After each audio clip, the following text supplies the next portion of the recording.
Negara-negara Asia Pasifik yang mayoritas meraih kemerdekaan pasca Perang Dunia Kedua baru secara serius mengembangkan industri pertahanan pada tahun 1970-an. Kini hanya sedikit negara-negara di kawasan ini yang telah memiliki industri pertahanan yang mature dan dapat bersaing di pasar internasional. Korea Selatan adalah salah satu negara yang sekarang mempunyai industri pertahanan yang mampu berkompetisi dengan firma-firma asal Eropa Barat dan Amerika Serikat. Sementara Jepang masih kesulitan untuk melakukan penetrasi pasar internasional karena harga jual produk-produknya kurang kompetitif terhadap produk-produk negara lain. Pengembangan industri pertahanan oleh negara-negara Asia Pasifik sejak 1970-an merupakan bagian dari kebijakan masing-masing negara untuk mengadopsi industrialisasi. Pada masa itu, negara-negara di wilayah ini berupaya untuk mengubah kebijakan pembangunan yang awalnya bertumpu pada sektor agraris ke sektor industri. Kebijakan industrialisasi yang dianut termasuk mengembangkan industri manufaktur yang dipandang strategis, seperti industri baja, industri transportasi, industri elektronika, dan lain sebagainya. Lahirnya industri pertahanan Asia Pasifik tidak lepas dari kebijakan industrialisasi yang diadopsi oleh sejumlah negara seperti Korea Selatan, Cina, Singapura, dan Indonesia. Indonesia sesungguhnya sudah mengembangkan industri pertahanan sejak tahun 1970-an, menyusul oil boom pasca Perang Arab-Israel 1973. Industri tersebut di masa Orde Baru dikenal sebagai industri strategis, di mana 80% produknya ditujukan untuk pasar komersial, sedangkan 20% untuk pasar pertahanan. Eksistensi PT Dirgantara Indonesia, PT PAL Indonesia, PT Pindad, PT Land Industri, dan PT Dahana tidak lepas dari sejarah pengembangan industri strategis yang didukung secara politik dan finansial oleh pemerintahan Orde Baru.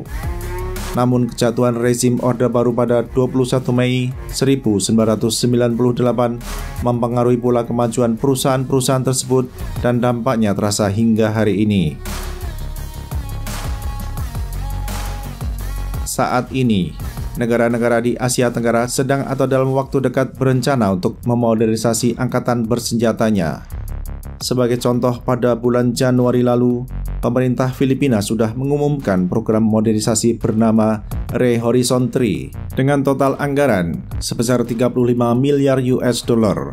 Sementara itu, Singapura mengadopsi program Singapore Armed Forces 2040 atau SAF 2040 yang mencakup modernisasi untuk seluruh matra.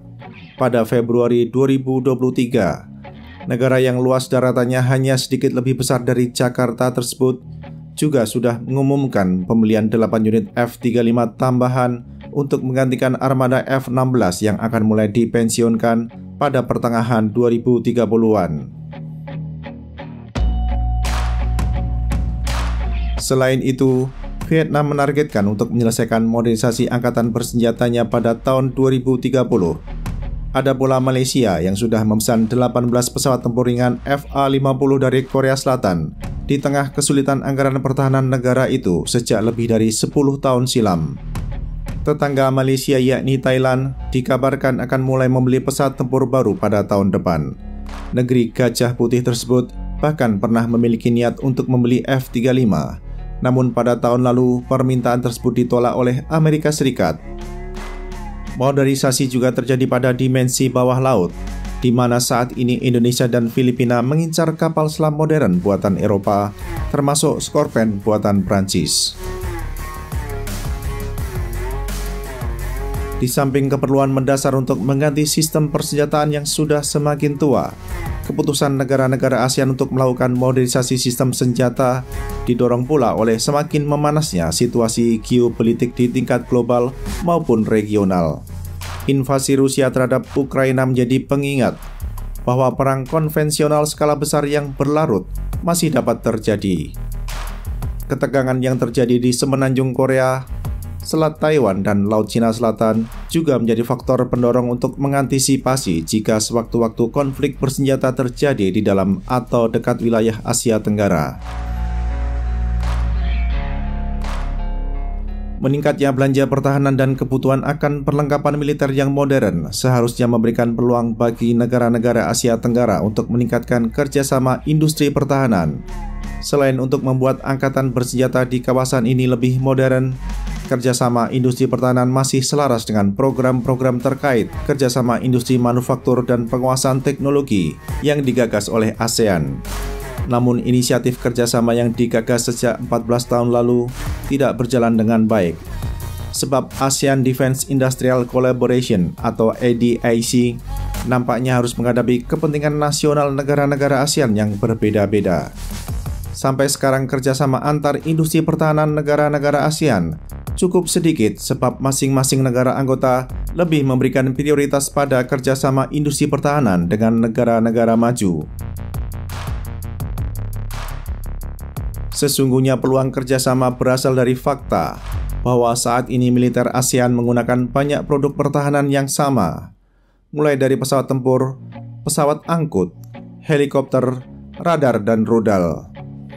Kedepan, militer di kawasan ini juga akan menggunakan lebih banyak alutsista yang sama seperti Malaysia yang akan bergabung dengan Thailand, Indonesia, dan Filipina dalam mengoperasikan T atau FA-50 buatan Korea Aerospace Industries atau KAI. Kemudian ada Angkatan Laut Filipina dan TNI Angkatan Laut yang sama-sama sudah menerima tawaran pembelian berbagai jenis kapal selam termasuk Scorpène dari Prancis. Selanjutnya, penawaran offset yang diajukan oleh Naval Group dapat dinilai sebagai penawaran paling maju dalam upaya Indonesia menguasai teknologi kapal selam dalam jangka panjang. Dari aspek engineering, penawaran tersebut memberikan peluang bagi para insinyur dan tenaga terampil Indonesia untuk mempunyai pengalaman langsung atau first hand experience dalam konstruksi kapal selam modern. Apalagi Prancis menawarkan varian Scorpène terbarunya bernama Scorpène Evolve yang menggunakan teknologi lithium ion. Dengan demikian, diperkirakan sekitar 30% nilai kontrak akan kembali ke Indonesia, termasuk dalam bentuk transfer teknologi.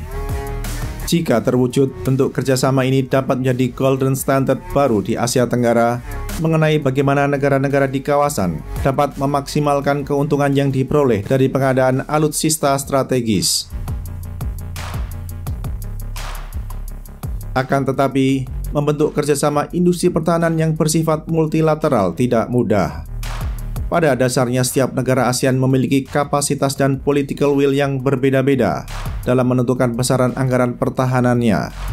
Kemudian, pemerintah serta industri pertahanan masing-masing negara harus mencari titik temu dalam mencari kebutuhan alutsista yang sama, pengaturan perlindungan teknologi pertahanan, hingga menentukan harga jual serta hak kekayaan intelektual untuk setiap alutsista yang dikembangkan dan diproduksi bersama. Hal ini tidak mudah mengingat bahwa masih ada ego antar negara ASEAN terlebih lagi untuk sektor pertahanan yang sensitif. Terkait penguasaan teknologi, akan menjadi pilihan yang bijak jika dalam membentuk kerjasama industri pertahanan negara-negara ASEAN melibatkan aktor luar seperti Amerika Serikat dan Prancis yang selama ini sudah menjual banyak produk pertahanan ke Asia Tenggara, termasuk offset dan transfer teknologi yang menyertainya. ASEAN juga bisa belajar dari Uni Eropa dan NATO tentang bagaimana cara untuk membentuk kerjasama industri pertahanan yang baik.